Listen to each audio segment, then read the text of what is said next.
نائب وزیراعظم اور وزیر خارجہ نے غزہ میں پاکستانی فوجی دستے بھیجنے سے متعلق خبروں کی تصدیق سے انکار کرتے ہوئے واضح کیا ہے کہ اس حوالے سے تاحال کوئی حتمی فیصلہ نہیں کیا گیا۔ اسلام آباد میں پریس کانفرنس کے دوران انہوں نے کہا کہ پاکستان صرف اقوام متحدہ کے واضح مینڈیٹ کے تحت امن مشن یا انسانی ہمدردی کی بنیاد پر کردار ادا کر سکتا ہے، نہ کہ حماس کو غیر مسلح کرنے یا سرنگیں تباہ کرنے جیسی کارروائیوں میں۔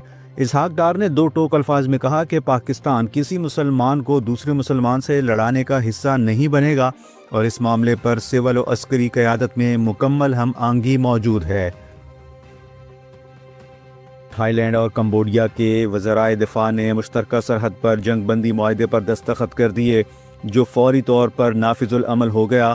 معاہدے کے تحت دونوں ممالک ہر قسم کے ہتھیاروں کے استعمال سے باز رہیں گے، جبکہ نگرانی کے لیے آسیان مبصرین تعینات کیے جائیں گے۔ گرفتار 18 کمبوڈیائی فوجیوں کو 72 گھنٹوں میں واپس کرنے پر اتفاق ہوا ہے، تاہم فوجی تعیناتی برقرار رہے گی اور نئی نقل و حرکت نہیں ہوگی۔ جنگ بندی کے بعد فائرنگ رک گئی ہے، مگر حالیہ جھڑپوں کے باعث بے گھر افراد تاحال محتاط ہیں۔ اقوام متحدہ، چین، جاپان اور یورپی یونین نے معاہدے کو خطے میں امن و استحکام کی جانب اہم قدم قرار دیا ہے۔ امریکہ کی شمال مشرقی ریاستیں شدید برفانی طوفان کی لپیٹ میں آ گئی ہیں، جس کے باعث نیو یارک، نیو جرسی اور کینٹیکٹ میں نظام زندگی شدید متاثر ہوا۔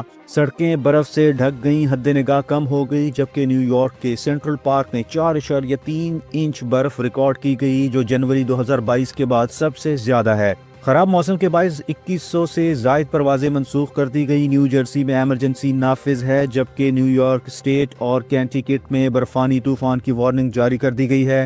حکام نے شہریوں کو غیر ضروری سفر سے گریز کی ہدایت کرتے ہوئے خبردار کیا ہے کہ آئندہ گھنٹوں میں مزید برف باری صورتحال کو مزید سنگین بنا سکتی ہے۔ تائیوان کے شمال مشرقی ساحل کے قریب 7 شدت کا زلزلہ آیا، جس کے جھٹکے دارالحکومت تائپے سمیت مختلف علاقوں میں محسوس کیے گئے، تاہم سونامی کی کوئی وارننگ جاری نہیں کی گئی۔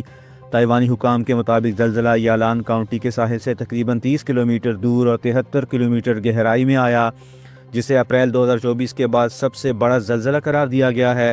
عمارتیں لرز گئیں اور گھروں میں اشیاء ہلتی دکھائی دیں، مگر کسی بڑے جانی یا مالی نقصان کی اطلاع نہیں ملی۔ یالان میں عارضی طور پر بجلی منقطع ہوئی، جو چند گھنٹوں میں بحال کر دی گئی، جبکہ حکام کے مطابق اثرات زیادہ تر مرکز کے قریب علاقوں تک محدود رہے۔